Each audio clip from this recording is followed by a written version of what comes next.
Assalamualaikum warahmatullahi wabarakatuh. Kami dari kelompok 13 akan mempresentasikan tentang interkoneksi bus. Perkenalkan, nama saya Adam Roy Pavil dengan NPM 210810054 dan rekan saya Muhammad Revansyah dengan NPM 21081010299. Pertama, atas struktur interkoneksi. Komputer merupakan suatu jaringan yang tersusun dari bentuk komponen-komponen atau modul-modul dasar. Kumpulan komponen tersebut membentuk suatu lintasan dan disebut struktur interkoneksi. Komponen-komponen atau modul-modul tersebut terdiri dari CPU atau Central Processing Unit, memori, lalu input atau output. Selanjutnya akan dijelaskan oleh rekan saya. Jadi struktur interkoneksi ada 3, yaitu memori, input-output, dan juga CPU.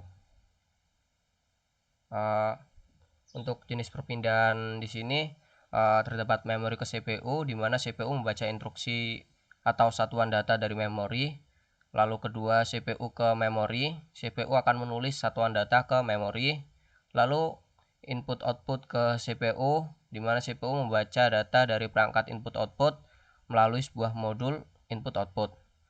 CPU ke input-output yang keempat, yaitu CPU ke input-output. CPU mengirimkan data ke perangkat input dan output. Yang kelima, input-output ke memori, atau dari memori ke input-output. Modul input-output diizinkan untuk saling bertukar data secara langsung dengan memori tanpa melalui CPU atau menggunakan direct memory access. Next. Selanjutnya ada interkoneksi bus. Bus sendiri merupakan lintasan komunikasi yang menghubungkan dua atau lebih komponen komputer.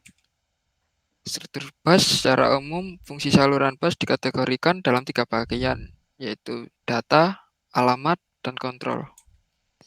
Seperti bisa dilihat di gambar, pola interkoneksi bus memiliki 3 saluran data, yaitu data lens, address lens, dan control lens. Yang pertama, saluran data atau data bus. Saluran data sendiri berfungsi sebagai lintasan bagi perpindahan data antar modul. Secara kolektif, lintasan ini disebut bus data. Umumnya jumlah saluran terkait dengan panjang word, misalnya 8, 16, dan 32 saluran. Tujuan saluran data agar mentransfer word dalam sekali waktu. Jumlah saluran dalam bus data dikatakan lebar bus dengan satuan bit, misalnya lebar bus 16 bit. Lalu yang kedua ada saluran alamat atau address bus. Digunakan untuk memspesifikasi sumber dan tujuan data pada bus data. Lalu digunakan untuk mengirim alamat Word pada memori yang akan diakses CPU. Digunakan untuk saluran alamat perangkat modul komputer saat CPU mengakses suatu modul. Dan terakhir, semua peralatan yang terhubung dengan sistem komputer agar dapat diakses harus memiliki alamat. Contohnya mengakses port input-output, maka port input-output harus memiliki alamat hardware-nya. Selanjutnya ada saluran kontrol atau kontrol bus. Kontrol bus ini digunakan untuk mengontrol data bus alamat, dan seluruh modul yang ada. Karena bus data dan juga bus alamat digunakan oleh semua komponen, maka diperlukan suatu mekanisme kerja yang dikontrol melalui bus kontrol ini. Sinyal-sinyal kontrol terdiri atas sinyal pewaktuan dan juga sinyal-sinyal perintah. Berikut sumber dari PPT yang telah kita buat di atas.